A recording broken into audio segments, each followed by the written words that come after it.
Prepare to experience the strongest radio allowable by law. Secrets will be revealed. Myths dispelled.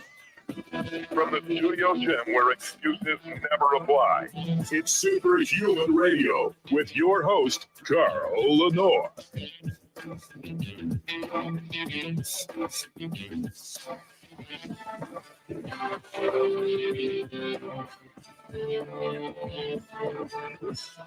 Hey, this is a pop-up show. You know how they have pop-up shows where you're unprepared and you just show up and you start working? That's what today's show. We got some mix-up in scheduling. I thought the show was supposed to start at 1 o'clock. Apparently, Elisa and the team at Bioptimizers booked it for 12 Eastern time. But we're here, and we're here to talk about a really important subject. You know, if you're paying attention, everyone's sleep is shitty today. And sleep is so important because it's the gateway to every other metabolic disorder you can imagine. Type 2 diabetes, depression, high blood pressure, irregular heartbeat. The list goes on and on and on. It all starts with living with effed up sleep long enough, and all these things are guaranteed to happen. There's no way to save yourself from them other than to fix your sleep. So we're going to be joined by Wade Lightheart in just a moment to discuss not only a way to fix the problem, but where this problem is coming from. Isn't anyone else suspicious besides me? Like, why is everyone's sleep effed up today? What are we doing? What are the common denominators in the population today that could be leading to this? We're going to investigate this because we have to start thinking about this stuff. We have to be just not go with it and go, oh, everybody's sleep is screwed up, so is mine. We really need to start paying attention to these things. Welcome to the Legendary Foods Superhuman Radio Show. Our title sponsor is Legendary Foods, makers of the sweet rolls. They come in cinnamon, chocolate, and wild berry. If you've ever wanted to eat a Cinnabon but don't have the guts to destroy yourself, here's the answer. 20 grams of high-quality protein, 1 gram of sugar, 5 net carbs. Go to shrnetwork.biz/legendary. Use the code SHR10 to save 10% off. And without further delay, let me get my imagery straightened out here. There we go. And get Wade. How you doing, Wade? Carl, I'm doing awesome. Thank you for asking. It's great. Were you on vacation recently? I was out in Canada. I call it the People's Republic of Canada now, with the Supreme Leader Justin Trudeau, who is in a lot of trouble, fortunately, and hopefully his wife is divorcing him. What I predict is going to be that she's going to start giving people information that's going to totally destroy him. I think so. I think he's done. So I hope so, because he's done a real job on. He's done to your country what Joe Biden has done to ours, basically. Really, it's actually worse. Believe it or not, it's worse. Really? Yeah. There's no free speech. They're censoring the online presence now. They froze bank accounts, which had a huge deleterious effect on Canada's perception in the world, you know, because a lot of people would park money or buy assets or property laws, and the government sees all that. So yeah, it's changing times. Obviously, he's a World Economic Forum lackey, and that's according to Klaus Schwab himself. So yeah, wow. You know, if there's a reason why people are losing sleep, maybe that's one of them. So I know by the text messages you and I share. Yes. That you and I are both like always thinking about these things. Like I could tell, like I wake up in the morning and I text you. It's like, and you text me back and you're like, you're already on this. And Yeah. So you have to be wondering what this population is doing, the substratification of population, because we're talking about so many different people, right? Vegans, carnivores, fat, Yep. skinny, don't train, train like animals, Yep. meditate, don't meditate, sleep on grounding sheets, don't sleep. Like, do you think sometimes, okay, what is the common denominator and why is everybody's sleep screwed up today? Well, I think one of the challenges, and this is the piece that drives me crazy everywhere I go, is you get on these interviews and people go, "What's the one thing?" There is no one thing. It's a Right. combination of things.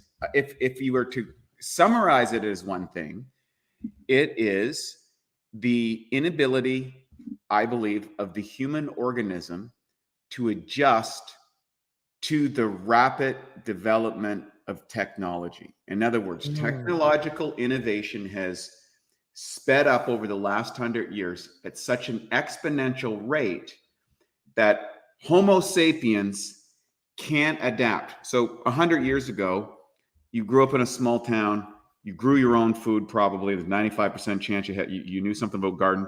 You probably worked at the job that your father or mother, you started a family at 18, 20, 22 years old, like you were late at 22. And you knew the 150 or 200 people around in your place, and your life was pretty clear. You probably involved a lot of manual labor that you did. You had no exposure to all the electronic technology. You didn't have blue light shining in you. You didn't have interruptions coming in every 5 minutes from text and emails and buzzers and things like this. You weren't sitting there about your speed of information input. Okay. If you think of how much data points of information are coming into the individual on a day-to-day basis. And I look at information as EMFs, blue light, and then the cognitive information that's coming in there. Plus, we have a vast array of chemicals that have been added to the things, to our, exposure. And then we have largely sedentary lifestyles. I've never met a person who works manual labor all the time. Like I'm talking works in the woods, works a hard labor, and has sleep problems. You come home, you're wiped out, you go to sleep, that's it. You get up the next day and do it. They have other issues, but sleep's not one of them.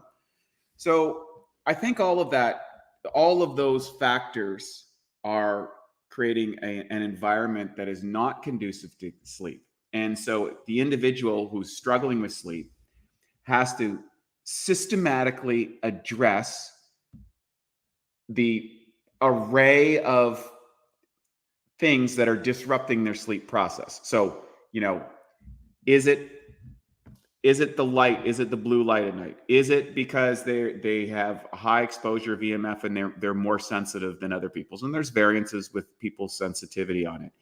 Is it because they're eating too close to their sleep time?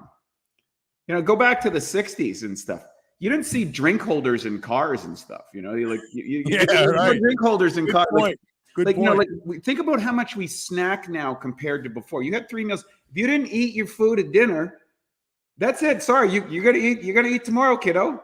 Yeah. And so I think our patterns of behavior, the diseases of conveniency, has overwhelmed our physiological systems. Today a person needs 30, 40 years before they become a professional in a field. Like used to be you were out doing something, supporting a family at 18 years old, 20 years old, and now you're 35 and still living in your parents' house because the house is $1 million and you got $200,000 in college debt, right?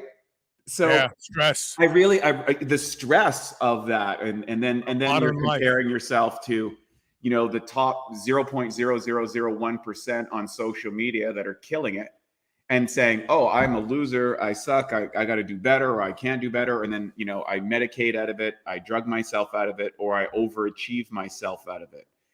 But at the sense of feeling good about oneself, feeling centered and contributing to maybe your local environment isn't as amplified as maybe it was before. And I think there's an underlying anxiety or disruptive nature of our endocrine system, our psychological system, and our nervous system from all of these areas. And so as a person who's looking for sleep, and then caffeine exposure. I was waiting for you to say. I mean, Right. we consume. So I've said much this caffeine. before. Like when our parents used to drink a cup of coffee, they'd get it at a diner. Yeah. It was clear. You could see through it. Yes. It was rusty water. It looked like the amount of caffeine in it. Today, the average coffee drink that the average person drinks twice a day has easily 200 milligrams of caffeine in it. Never mind the fact that people are abusing. I haven't had coffee since my stroke. I haven't had caffeine since my stroke. I decided it wasn't that important. But I remember days drinking 2 and 3 energy drinks in a day, each of them having 300 milligrams of caffeine. So when you look at the overstimulation, there's something else that I want to say that you kind of hit on. We think there's this unlimited amounts of neurotransmitters in our brain. We think like there's this.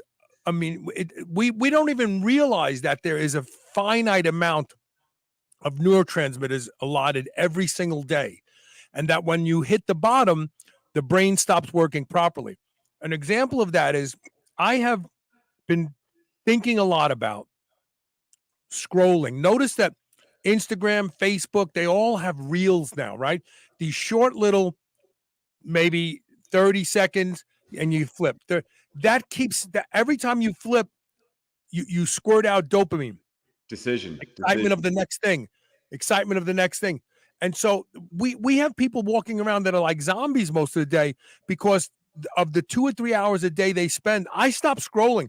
I watch one thing. I watch something on YouTube. I watch a documentary. I watch a news program. I refuse to scroll anymore because I realize that may be contributing to chronic fatigue in some people's lives because you don't have an unlimited amount of dopamine. Every executive that has a growing company comes to the point of decision-making fatigue. And you have a finite amount of decisions that you can make before you run out of your neurotransmitters.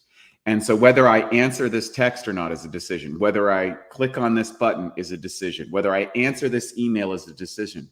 So what happens is people are making a massive amount of low-grade decisions in their life. And that's overwhelming their nervous system. And they're not, and they say, well, maybe they're delaying things or procrastinating things. Now, what happens is that also increases anxiety. Because you should be doing this, but you're addicted to the dopamine loop about the latest TikTok video or the latest who's so-and-so reels coming. What did Joe Rogan say for 3 minutes, right? So I went off all social media a couple of years ago during COVID. I couldn't say what I wanted to say anyways without jeopardizing my company. So I said, okay, you know what? I guess it's time. If I can't speak in the public square without damaging things, I'm out. And I went out of it. And I think that was a very good choice for myself. I do use YouTube like you do. I like the long format. Yeah.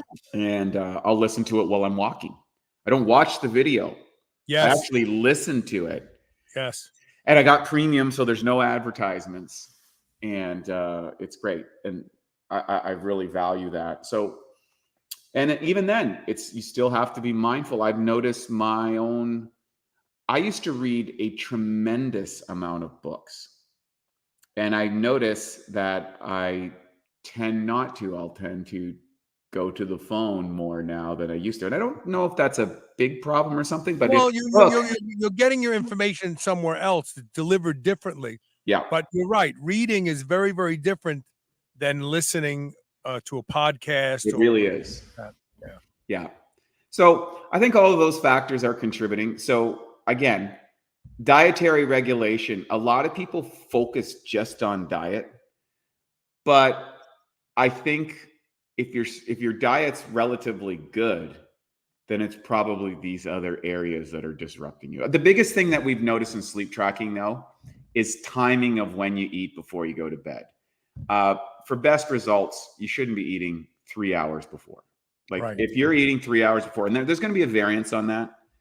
But, when I was working in the woods as a kid, we'd eat a snack before we went to bed and felt fine because we were just so wiped out. Yeah, right.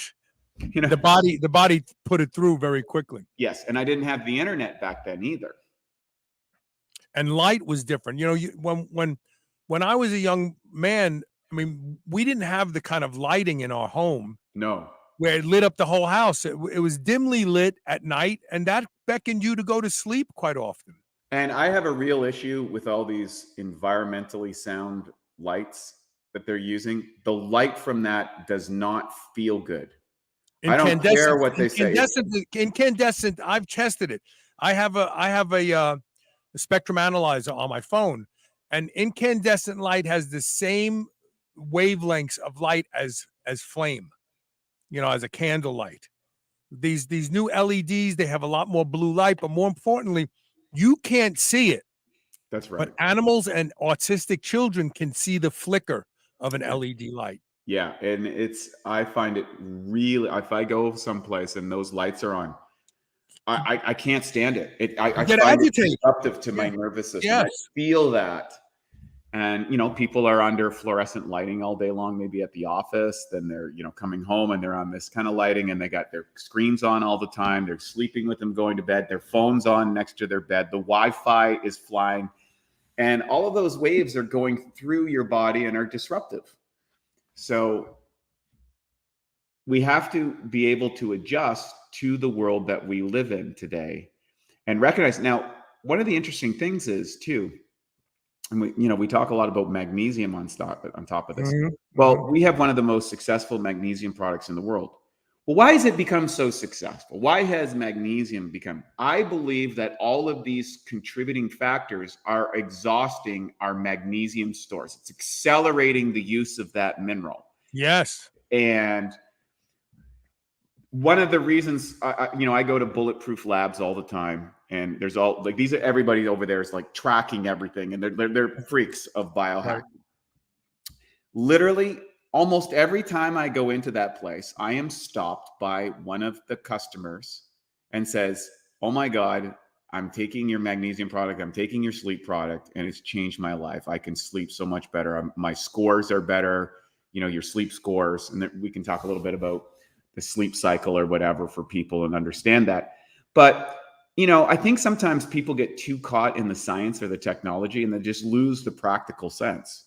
Like, what are you doing? Like, do you really need to know the 4 stages of sleep or the 5 stages? Or do you really need to know that? Or do you need to know that you have a bad sleep and you need to do something to stop it? And I think that's the only value of tracking, is to confirm what you already know. Hey, I feel groggy when I wake up in the morning. Okay, that's not the way we're supposed to wake up and feel great. Recovered, regenerated, vital, positive, upbeat. That's a sign that your neurochemistry is on point.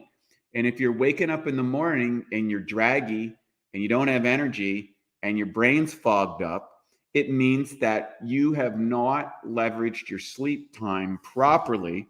Right. And you're going to rely on probably stimulants in order to offset what you didn't get. And that's a game of diminishing returns. And I've used plenty of stimulants. I'm not against stimulants. I'm not here to slam people about that. Everybody is going to do whatever they need to do to get through their day. I get that. Right.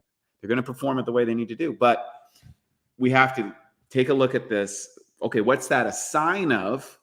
And then how do I make adjustments? And, that's what kind of your show is about. It's what our passion is at Bioptimizers, is to help optimize people in this increasingly technologically advanced world.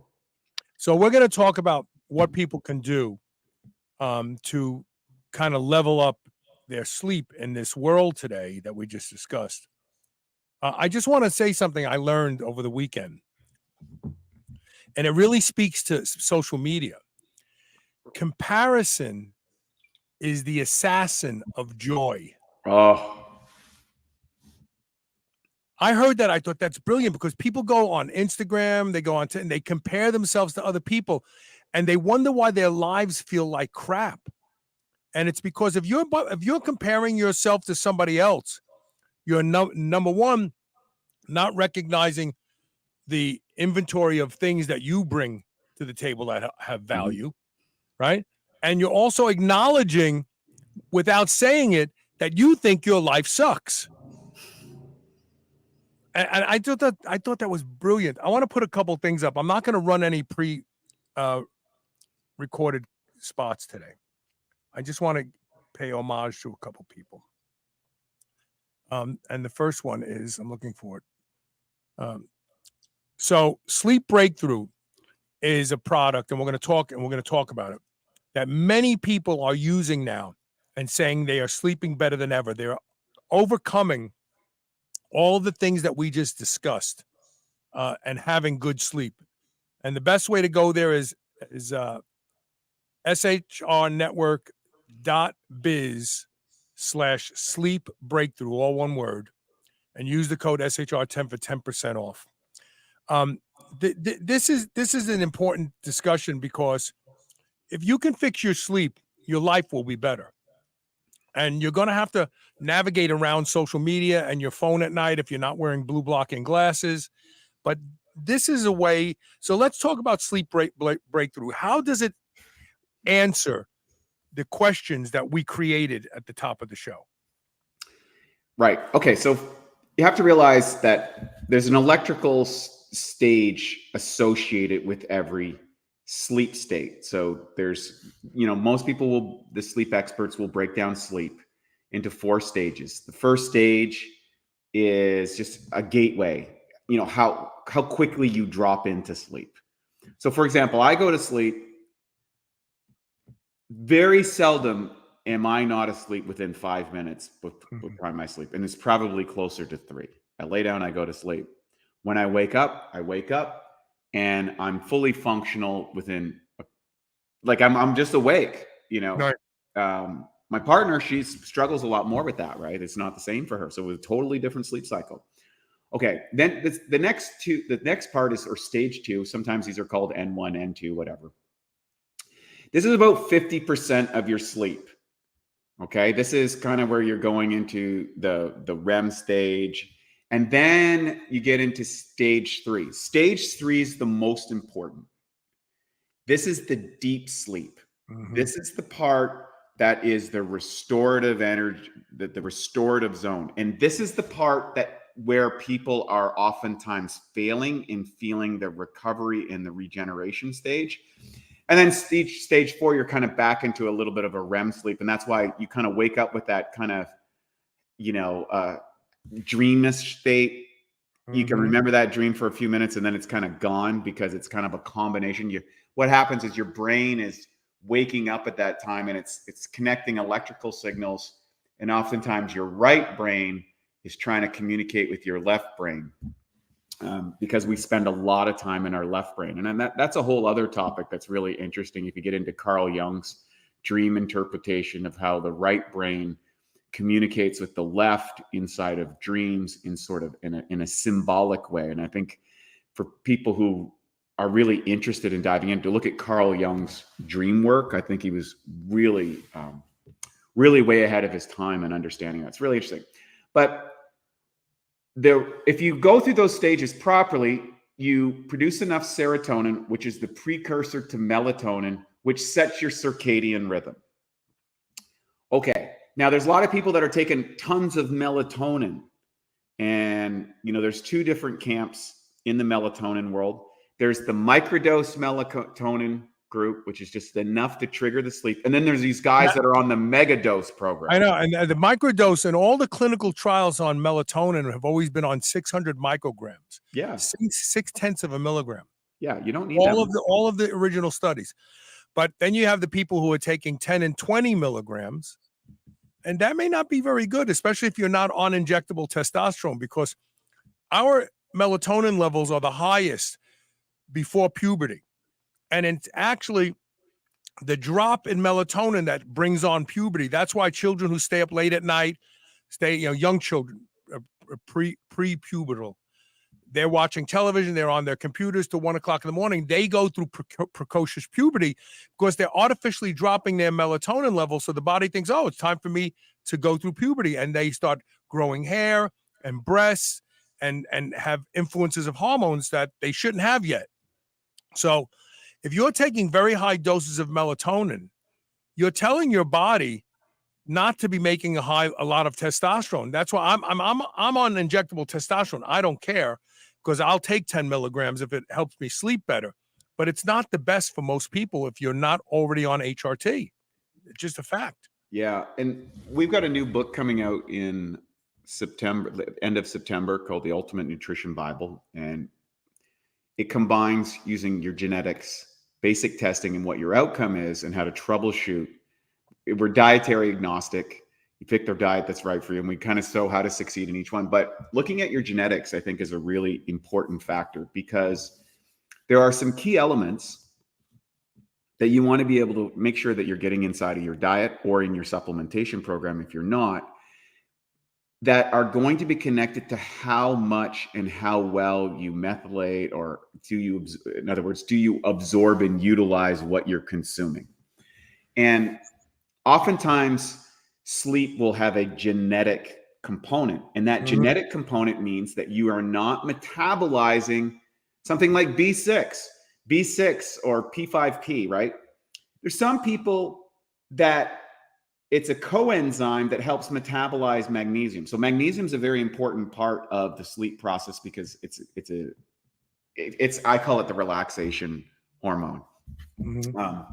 But it's involved, or excuse me, relaxation mineral. It's involved in over 300 metabolic processes. But B6 is a coenzyme that makes magnesium work.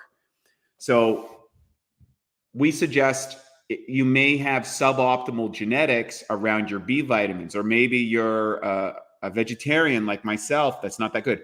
Another thing is, if you're on a ketogenic diet and you're using lots of caffeine, your absorption of magnesium and minerals is very low. So you're going to need higher dosages than other people, or sequentially spread out dosages, in order to get enough magnesium to support your biological needs.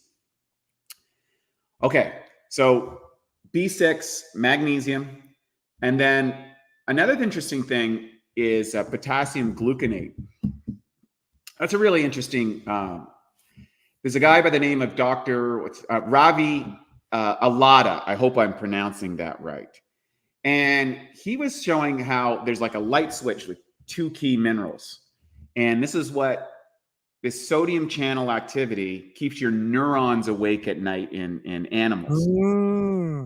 So potassium, the potassium channel helps quiet down neurological activity. So if you're one of those people that are running, oh, what happened today? I got this fight with my boss or my wife, or my kids were stressing me out, or like, if you're running that at night, it's oftentimes that your neurons are awake, and potassium gluconate can be a way to offset that, that mind hamster wheel with the mind. So, and just for the record, in all the research about the contribution of salt to blood pressure, all that goes out the window when you balance it with potassium. I was just going to come to that part. So you're looking at potassium to sodium is about a 3-to-1 average. So what I've noticed with my business partner is a ketogenic guy, and he has a lot of ketogenic friends. And I noticed the longer they're on ketogenic diets, the more salt that they're using on their meat products. Yeah. Because their body is trying to get this ratio back into place. He uses cream of tartar. He's found very helpful for resetting his potassium level. So if you do well on a ketogenic diet, but you're having trouble sleeping, start looking at your potassium levels and your potassium to sodium ratios. That's another area that you want to address. And of course, potassium has a direct effect on that deep sleep phase. So this is, if you have a deficiency, this is someone who tends to wake up at night.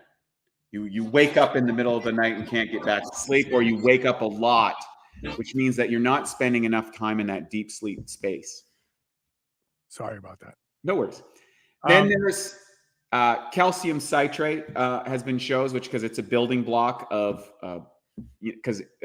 melatonin. It converts tryptophan into serotonin. Another area too, some people just don't produce a lot of serotonin, so that can be a gut issue. They may not have the right bacteria. We built a product called Cognibiotics. 95% of your serotonin is built there. Either you have amino acid deficiency, you have a probiotic, you don't have the right probiotics in there, or for whatever reason you're having trouble getting enough calcium into the diet. That's usually not the issue. Most people get a lot of calcium in our North American diets, but some people may be having trouble, and that's something you can look at and test. I recommend checking out a SpectraCell test. I think it's a really good way of seeing how much you're actually absorbing, because maybe you're taking a product and you're just not absorbing it. You're not utilizing it. Maybe you've got your supplement regimen down, but it's not showing up. The SpectraCell will reveal that. Zinc. I think every guy should be on zinc. Yeah. It's a natural aromatase inhibitor. Yeah, zinc for me is an absolute game changer, and I mix my zinc with copper for me because of my particular genetics. Not so great with copper, and I do better with the zinc copper supplement than I do with zinc. You can check again if you have, your genetics, your predispositions. That's fascinating because you're a vegan, and most vegans end up absorbing way too much copper.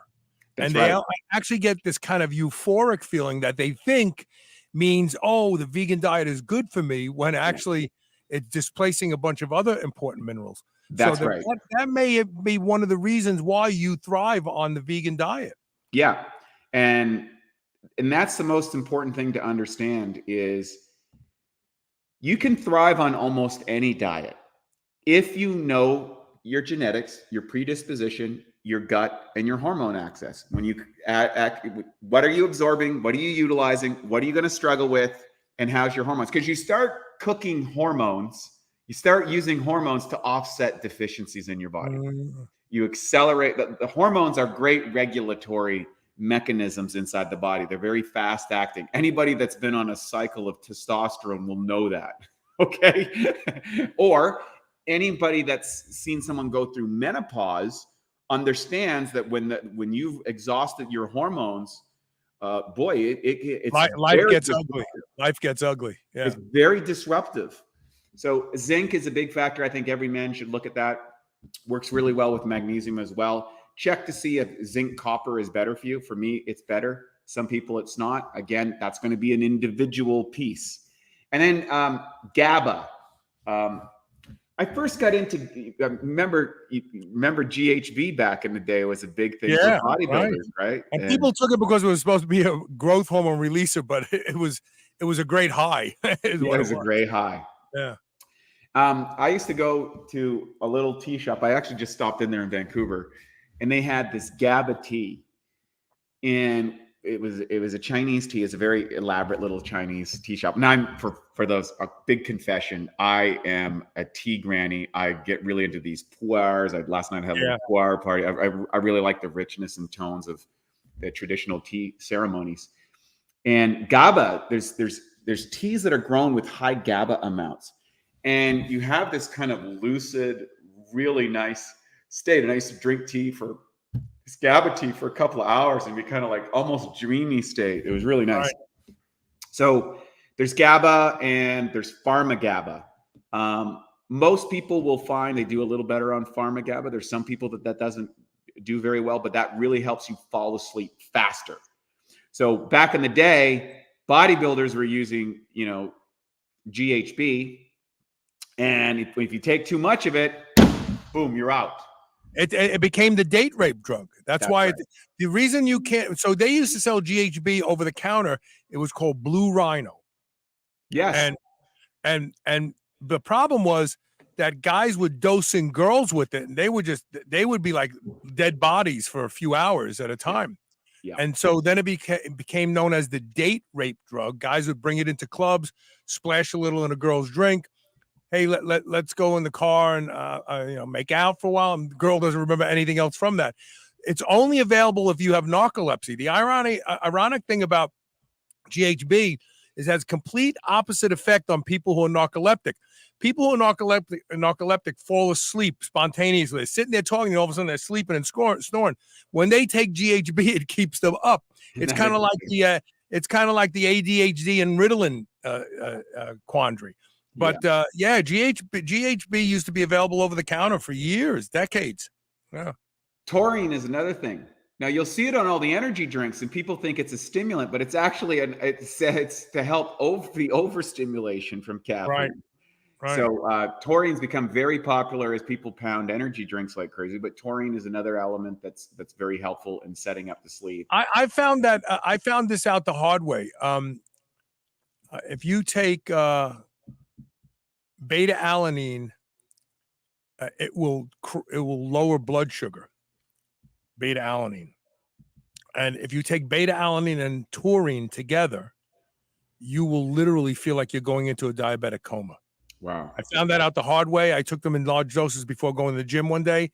I was training chest. I ended up laying on the bench after doing a set, and I couldn't get up, and I was just sweating, and I was hypoglycemic. I was like so hypoglycemic, I couldn't even get up. I was just dripping sweat. It was rolling off the side of my body.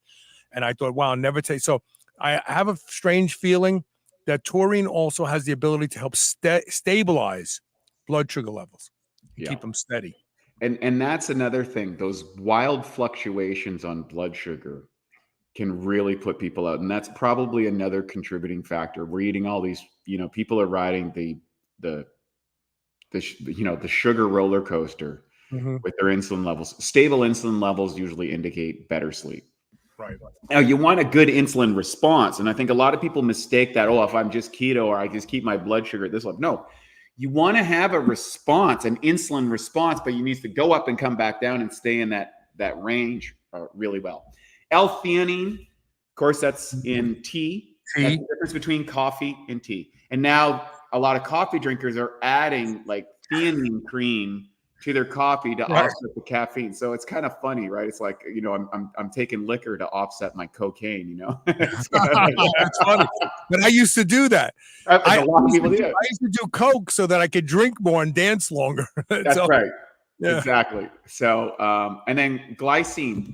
Glycine's really interesting. I love glycine. Yeah, it tends to lower temperature. That's another issue I forgot to mention.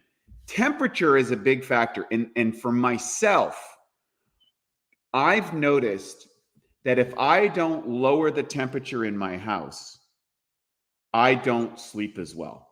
So for me, I like to run around 68. I grew up in a northern climate. I mean, I grew up as a kid. It was like frost on my sheets, from sometimes in the winter, it'd be so cold. So I got used to sleeping in a cold environment. And if the temperature is like 72 in the house, it's too hot for me. I drop it to 68. Some people are using cooling sheets. 69 to 70, I sleep well, but mostly 69. Yeah. But if it's above 69, I can't. I don't sleep well. And melatonin drops body temperature. Exactly. Anything that helps you sleep drops your body temperature. Sean Wasson says he's got the Tropical Dreams flavored sleep breakthrough. He says it works well, and even his daughter seems to like using it. Well, it's really remarkable. So what we did is we put all of those elements that I just shared with people into a powder form that tastes great. You take it before bed. And why we put it in a powder is that it's going to vary individual to individual. So for example, I do really well on little tiny scoops of sleep breakthrough.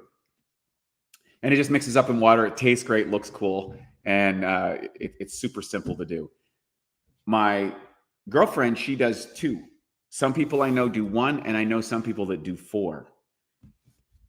If I do 4, it's a little too much, right? I find it's too, like I don't sleep as well. So what we suggest people to do is start with 1 or 2 scoops and then vary it over a couple of nights.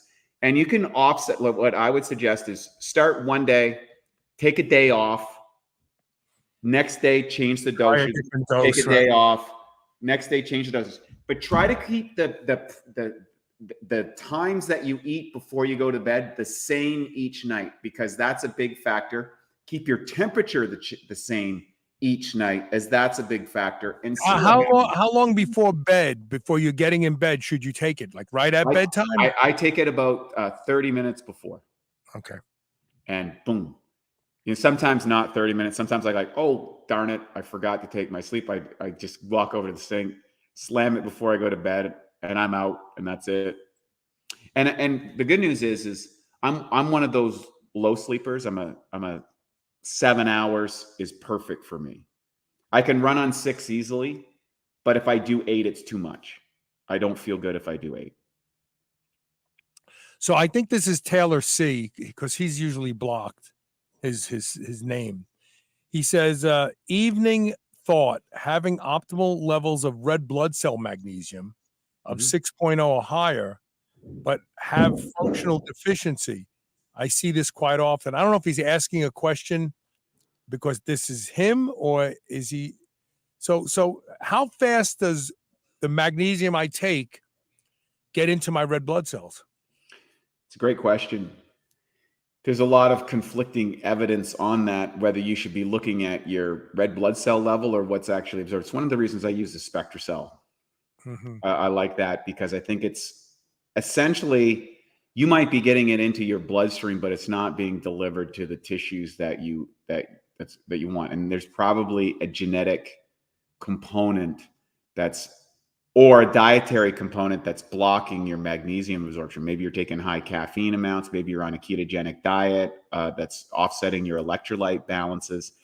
You're going to have to dive in a little bit deeper. So it sounds like you're supplementing and getting enough magnesium in the red blood cells, but that's not being delivered to the tissues where you need it. I want to put this up one more time for people to see, and there's something else I want to put up also. So if you would like to try Sleep Breakthrough, go to shrnetwork.biz/sleep breakthrough, SLEEPBREAKTHROUGH. Use the code SHR10 to save 10% off. Give it a try. So many people are using it now. So many people are having fantastic sleep. And also, right now, you can get a free bottle of P3OM. Don't think of it as a probiotic. Think of it as an army of microbes that will help you digest protein and turn it into amino acids. If you go to shrnetwork.biz/P, the number 3 OMFREE, P3OM free, and use the code SHR10, you could take advantage of that. I want to show you something. So I have been using Sleep Breakthrough since I've gotten out of the hospital to help my sleep at night instead of just taking melatonin. I don't know if people can see that. Yeah, that was my sleep last night. Look at the deep. Wow. I had a couple periods where I came out. I remember those were dream states. So that was like when I come up to REM, then I go back down, and I always have deep sleep at 3 a.m. in the morning. Always. In fact, that one right there, that's 3 a.m. right there. Yep. I snore at 3 a.m. I'm in my deepest sleep for the longest period of time. The body gets so relaxed that I snore. Right. That's what your sleep should look like. It shouldn't be a flat line, and it also shouldn't be like this. It should be periods of time. They usually, according to scientists who do sleep architecture work, they say a sleep cycle is 90 minutes to 2 hours. I'm sorry, 120 minutes to 90 minutes, 90 minutes to 120 minutes. Sorry. And so every of one of those cycles, you should be up there in REM, back down into deep sleep, back up again into REM, because deep sleep repairs the body. REM defrags the brain. Yep. It works with memory consolidation. So if you're having 3 or 4 REM cycles a night, and you usually come out of sleep on a REM cycle, that's why you remember your dreams when you're waking up. But your brain is being defragged, your memory consolidation is occurring. But then when you're down in that deep sleep, especially if you train, and I got to tell you, my deep sleep has gotten so much better since I've been sleeping with grounding sheets. I can't lie. I can't lie about it. It's amazing. It's a big deal. We used to spend so much time with our feet on the ground and outdoors and things like that, and we don't do that. So a lot of people aren't grounding at all. So I do believe that trying grounding, we're wearing rubber shoes, all that sort of stuff. Wade, I thought it was bullshit, but this guy sent me a bed cover, goes over the whole mattress, and a pillowcase. And I the first night I slept on that, every time I would come out of sleep, like go into that REM cycle, I literally was aware of myself feeling like I was being pulled back into sleep. Wow. And I've had a wound on the back of my leg that I keep inflicting over and over again, and it wouldn't heal. I've had it for probably 3 months. Every time it starts to heal, I bang it. The scab comes off. It starts bleeding again. It's almost completely healed. One of the things that's attributed with sleeping grounded for 4 or more hours a night is wound healing, which, by the way, every time I train, I wound myself internally on my muscles. Yep. So recovery, I just want to put this up real quick. You can go to shrnetwork.biz/wellness-solutions and use the code SHR for 5% off. If you don't get anything else, because I know people are like, wow, the bed cover is expensive. Yeah, it is expensive, but the pillowcases aren't. And Ron Penna, who is a brilliant person, only sleeps with the pillowcase. And so your head is grounded. So you're grounded all night long. It's like if you could stand in the yard for 8 hours, that grounding would be good for you. Well, sleeping with the pillowcase on your head for 8 hours is your whole body's getting value. So you don't have to buy the bed cover, buy the pillowcase, try it. If you notice that you sleep better, then pony up and get the bed cover, because my deep sleep has never been this deep before. Amazing. And I attribute it to that. Yeah, it's really great. That's amazing. Anyway, this was kind of a haphazard show because we didn't have the times right, but I think we pulled it off. I think we gave everybody some good information to think about. Stop scrolling. You're draining dopamine. Start going to bed at dusk. Find out what time dusk is in your area. Turn the lights off in your house. There's actually a book called Lights Out, How to Reverse Type 2 Diabetes. And this woman, I had her on the show probably 2007. She says, don't turn your lights on when the house gets dark. You'll get tired. You'll go to sleep. And in like a matter of a month, your type 2 diabetes is gone. Wow. Yeah. Yeah. Start getting back to the basics. Sunlight, grounding, paying attention to your sleep. Don't just write it off like, oh yeah, everybody sleeps crappy today, I'm no different. No, fix it. Be healthy, live longer, fix it. And Sleep Breakthrough is a way to do it. One more time, I'm going to plug it. shrnetwork.biz/sleep breakthrough. SHR10 for 10% off. Check it out. Thanks for being here today, Wade, under such shaky conditions. No worries. Always a pleasure, Carl. Keep going, and we'll see you on the next show. Okay, take care. And that's it for today. Thanks for being here. We'll see people. I think we have another show tomorrow, but I'll check with Elisa. We'll see you soon. Thank you very much for being here. The concerns about food supply today. That's why you need White Oak Pastures. White Oak Pastures will deliver food right.